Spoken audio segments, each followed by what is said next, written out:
The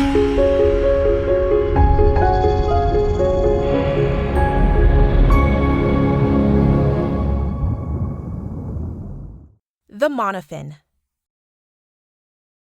In the 1990s, very few freedivers used the Monofin, and it was a rarity in international competitions. Fast forward to today, and it is bifins that is the rarity. It's easy to see why. Monofins enable freedivers to dive deeper into open water and longer in the pool, and mastery of the technique gives you incredible confidence and power. Construction and design.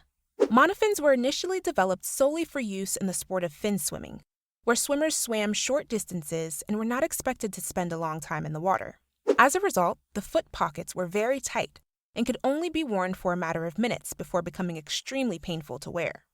There has been some evolution in the monofin market to address this, with some companies inserting a layer of neoprene inside the foot pocket. But most monofin manufacturers do not offer this, instead suggesting you specify a larger foot pocket if you want more comfort or to wear the monofin with neoprene socks.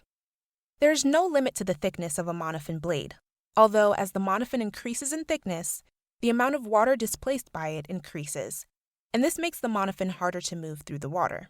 The softer the blade, the easier it is to move through the water, and so softer fins are often used for dynamic apnea, or long surface swims during fin swimming. Stiffer fins are more powerful and capable of propelling a freediver much faster through the water, but require greater strength, too. As a result, they are worn mainly by men with good physiques. For deep diving, a stiffer fin is often used to power down from the surface to a diver's point of negative buoyancy, and then up from the bottom to overcome negative buoyancy. Wings are often added to the side of the monofin blade, perpendicular to the blade itself. These serve several purposes. Firstly, they help keep water on the blade, making the fin easier to use. Secondly, the wings help with hydrodynamics, as they often form part of the foot pocket, helping the fin become a smooth extension of the body. Thirdly, many wings are buoyant, and this helps the blade move through the water. If possible, borrow fins from other divers so you can assess the blade stiffness, angle of the blade, and comfort of the foot pockets before buying your own. It can be useful to buy a cheap, soft blade first, while you master the technique. When you first wear your monofin, you may even find it seemingly impossible to put on. The socks and foot pocket will need to be wet, and sometimes you can help ease it on with the use of a bar soap. When you first wear your monofin, you may find that you can only use it for short periods of time until you have built up strength and flexibility. Cramp can also be an issue, so take it easy while you get used to it. Monofin blades are very sharp, and you must be incredibly careful not to drop the blade on anything remotely soft, such as your toes. Never pick the monofin up by the blade end, or put it down resting on the blade end. Monofins should be rested flat, on the side edge, or in their bags.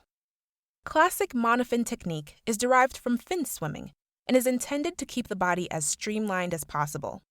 To achieve the correct body position, your arms should be extended behind your head, with your chin tucked into your chest.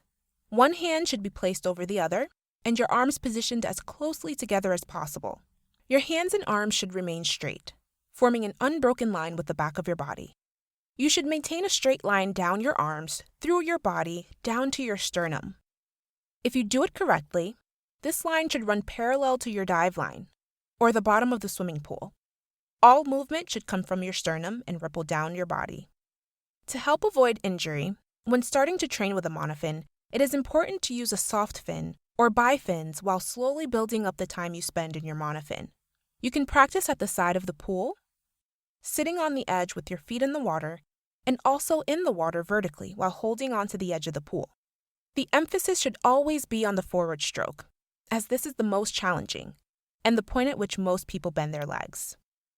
Training for style is different from training for a max dynamic or for CO2 tolerance.